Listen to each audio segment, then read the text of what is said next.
31వ తారీఖు నైట్ మాత్రం బాగానే పడుకున్నా అండి.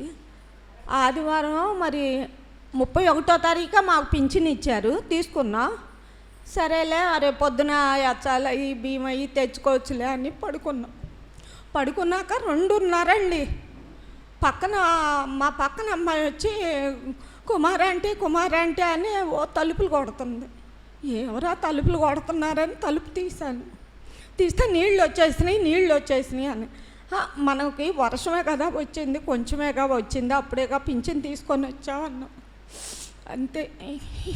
ఇక ఆ రోజు శనివారమేనండి, మంచి నీళ్ళు తెచ్చుకున్నాము. ఇంకా నీళ్ళు కూడా మాకు లోగడే అసలు నీళ్ళు రావట్లేదు, అలాగే తెచ్చుకున్నాం. కానీ కాలనీళ్ళు ఎంతమంది దగమైపోయారో నీళ్ళు చెప్పలేము. నేను మా అమ్మాయి ప్రసవించిన కాడి నుంచి అటు ఇటు తిరుగుతానే ఉన్నా. ఆ రోజుకి 5-6 రోజులైంది నేను ఇక్కడ చిక్కుపోయాను. కాలు చూస్తేనేమో బాగోదు. ఆ నీళ్ళల్లోనే ఇక్కడ దాకా ఉన్నాయండి నీళ్ళు. ఆ నీళ్ళల్లోనే పాపం అందరూ పసిబిడ్డలు, తల్లులు, ముసలోళ్ళు, ముతకోళ్ళు అందరూ మరి ఏదన్నా పంచుతారేమో అనుకున్న 3 రోజుల దాకా పంచల 4వ రోజు మాత్రం కిందికి వెళ్తానికి అసలు లేదు కదండి, ఆస్కారమే లేదు. కల్లాడిపోయామండి అసలు. పాపం పళ్ళుకి వెళ్ళేవాళ్ళు అవి తెచ్చుకొని వండుకునేవాళ్ళు ఉన్నారు, కానీ ఏది ఆస్కారం లేదు. ఇక తర్వాత వాటర్ క్యాన్లు అవి వచ్చినాయి. ఏదో వాళ్ళు పెడితే తింటున్నాం, సరిపోతున్నాం అనుకున్నాం. కొంచెం నీళ్లు తగ్గుతాయిలే అనుకున్నాం, కానీ తగ్గల. అప్పటికే 35 మంది జనాలండి చనిపోయారు అన్నారు. ఏంటంటే మా అమ్మాయి దగ్గరికి వెళ్దాంలే అనుకున్నాం.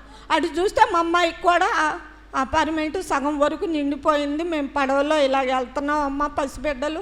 మరి అక్కడ చూస్తేనే కరెంటు కూడా లేదు అంది. నేను ఇక్కడ చిక్కుపోయానమ్మా, మిమ్మల్ని చూసుకుంటాను, నువ్వు జాగ్రత్త అనేమో నా బిడ్డలు చెప్పారు. మీరు జాగ్రత్త అమ్మ, నేను వచ్చి కూడా 5-6 రోజులు అయ్యింది అని అంటే, నువ్వు తిరగబాకు, నీ కాలు బాగోదు, మళ్ళీ ఏదైనా వస్తే నిన్ను చూడటం కష్టం, నేను పసిబిడ్డతో ఉన్నానంటే ఇక్కడ వాళ్ళు నాకు అన్నీ బాగానే ఎవరో ఒకరు సాయం చేస్తారండి. మనం ఒకరు చేస్తే మనకి వాళ్ళు చేస్తారు, అలాగే చేసుకుంటూ ఉన్నామండి.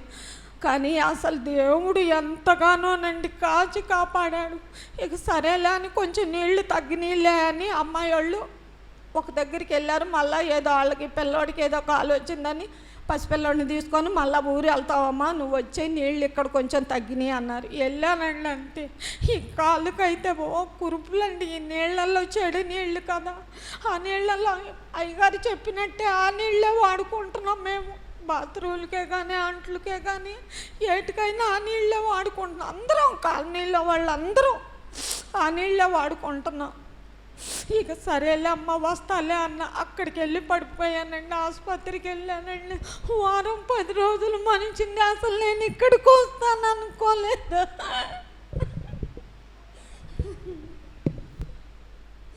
అసలు వస్తాను అనుకోలేదండి ఇక్కడికి. దేవుడు ఎంతగానో నాకు, దేవుడు కృపను బట్టి, దేవుడు ప్రార్థన బట్టి నన్ను ఎంతగానో లేవనెత్తాడండి. ఇది 2వసారి నేను ఇలా పడిపోవటం, అసలు చచ్చిపోయేదాన్ని లేవనెత్తాడు దేవుడు. ఇప్పుడు కూడా లేవనెత్తాడండి. కానీ నా బిడ్డలను మాత్రం దీవించి ఆశీర్వదించాడంటే ఆ దేవుడు కృపేనండి.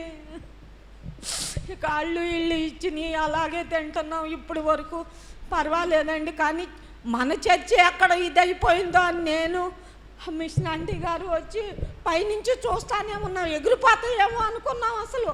కానీ దేవుడు ఎంతో గొప్ప దేవుడు, మన ప్రార్థన దేవుడు ఆలకించాడు. కానీ కాచి కాపాడాడండి. ఆ దేవుడికి వందనాలు, స్తోత్రాలు. ఇచ్చిన సాక్ష్యం దేవుడు దీవించును కాక.